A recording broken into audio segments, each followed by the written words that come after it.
Antlers is a brand new atmospheric horror film from director Scott Cooper and producer Guillermo del Toro. I'm going to let you know if this is one you should be going to see this Halloween season right after this.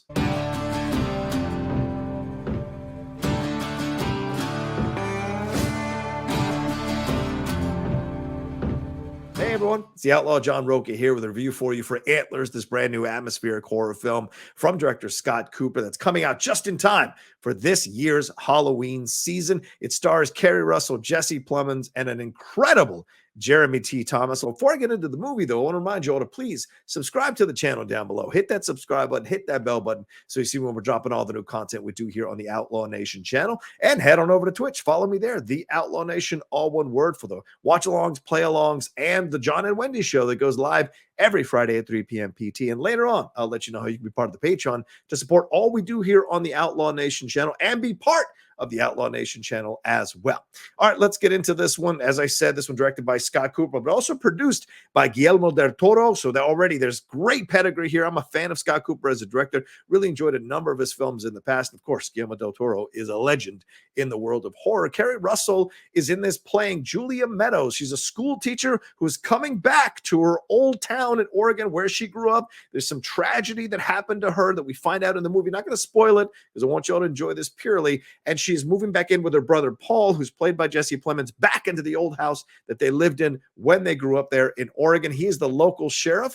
They become concerned, or Julia becomes concerned, that one of her students, a boy named Lucas Weaver, is possibly keeping a supernatural creature inside of his house. All right, let's get into some of the things I liked about the movie. Certainly the atmospheric vibe, the horror atmospheric, dank, dark, rainy, overcast, Pacific Northwestern approach to the horror film. I love that vibe that I got as I was watching this thing. It never lets up. Scott Cooper never lets you see the sun throughout almost the entire movie, and it's really powerful in evoking that kind of feeling of dread or suffocation or looming terror that is coming on the horizon. It's so effective how he's able to do that throughout the movie. Also enjoyed the performances. Really, Keri Russell, it's so incredible to see her coming in to the last few years. I think since Mission Possible 3, coming into her own here as an actress, now kind of completely shedding the Felicity thing. And it's been great to see her kind of embrace these kind of darker, weightier roles and what she can bring to it. And she certainly does. I mean, the dark circles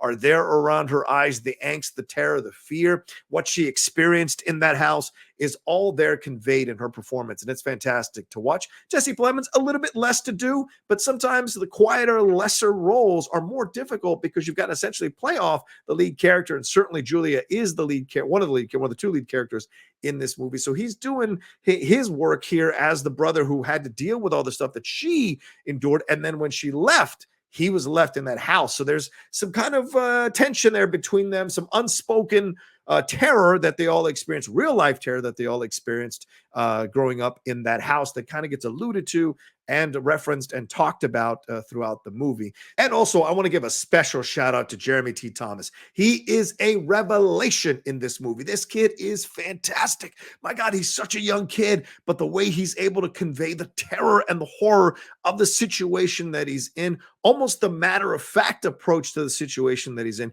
He's a bullied kid at school. He's got to deal with stuff that he's got to deal with at his house. That when you find out what's happening at the house, it is just like shocking as hell. And Jeremy T. Thomas does an incredible job carrying the weight of what he's going through in this movie, a very unusual situation that has supernatural elements to it. The other thing I liked about this movie is the creature effects. My God, it is fantastic and so well done. Now, maybe other horror experts or other hardcore horror critics would be like, oh, we've seen that kind of stuff before. Well, for a middle-of-the-road horror lover like me, that kind of stuff unsettled me and knocked me on my ass, and I loved it. Absolutely loved it. In fact, I found myself leaning on the seat in front of me. Of course, it was a very empty press screening, so I was able to kind of lean on the seat in front of me because the tension was getting to me, and the creature effects were really unsettling me. So I had to grab onto something because it was just working me from the inside out for sure. Now, some of the things that I didn't like about the movie, Keri Russell's character here, Julia, she's a little bit of white woman privilege here. She's coming back and she's got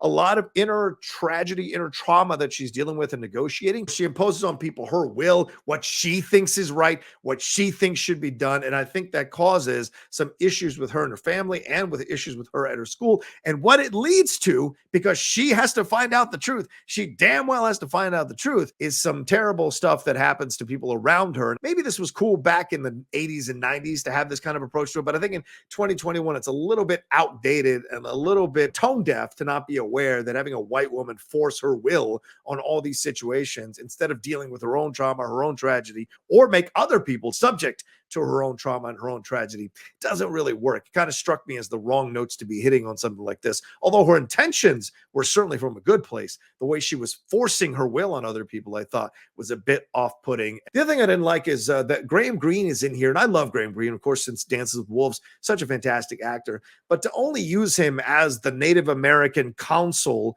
I thought was a bit unfair, and there could have been more with him being a part of this movie, more with him being I don't know, someone they turn to as more than just a counsel, but someone who's also involved in trying to find out what's happening here. And that doesn't happen. That's a bit frustrating for me as a person who enjoys Graham Greene, for sure. The other thing I didn't like is certain things are presented between Julia and Paul as siblings. They're alluded to, they're referenced. There's even images of what happened in the past, but there isn't a real full conversation about what happened. There isn't a real full, like, coming to Jesus moment where they both are going on their own cathartic journey through the terror from the past as they're dealing with the terror in the present. And I think there could have been more that was explored rather on both sides to kind of flesh that out a little bit more and have us as the audience connect to these characters even more deeply so that when things happen as they happen, we believe it.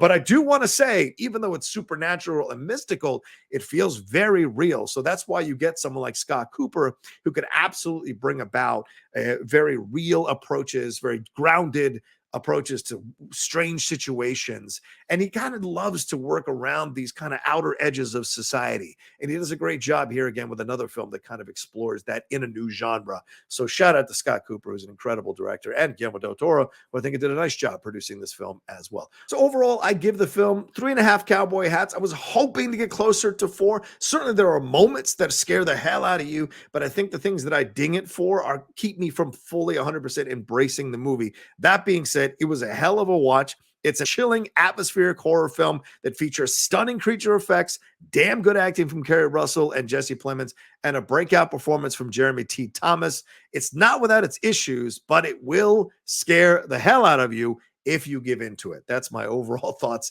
here as I wrap up this review. Well, let me know what you thought of the review. If you get a chance to watch the movie this weekend, let me know what you thought of the movie in the comment section below as well. Remember to like this video and share it on your social media. When you share it on your social media, you're telling people, hey, this is a great place to come and hang out and enjoy some content, and then maybe they'll subscribe to the channel as well. And speaking of subscribing to the channel, if you haven't subscribed to the channel and you've stumbled upon this review, please subscribe to the channel down below and hit that bell button. That's when you see when we're dropping all the new content we do here on the Outlaw Nation channel. Also, head on over to Twitch to follow and subscribe to me there on Twitch. See all the play-alongs, watch-alongs, the show I do with Wendy, the John and Wendy show on Fridays. All that you can be a part of as well. And then head on over to the Patreon, patreon.com/John Rocha. See all the multiple tiers that are available for you to be a part of and to contribute to, and the benefits that you get from being a part of it, and the interactiveness that you will have in the Outlaw Nation. All right, take care of yourselves. Be well. Go see this one and get your butt scared off. And I'll talk to you next time with another brand new review here from the Outlaw Nation. He's here.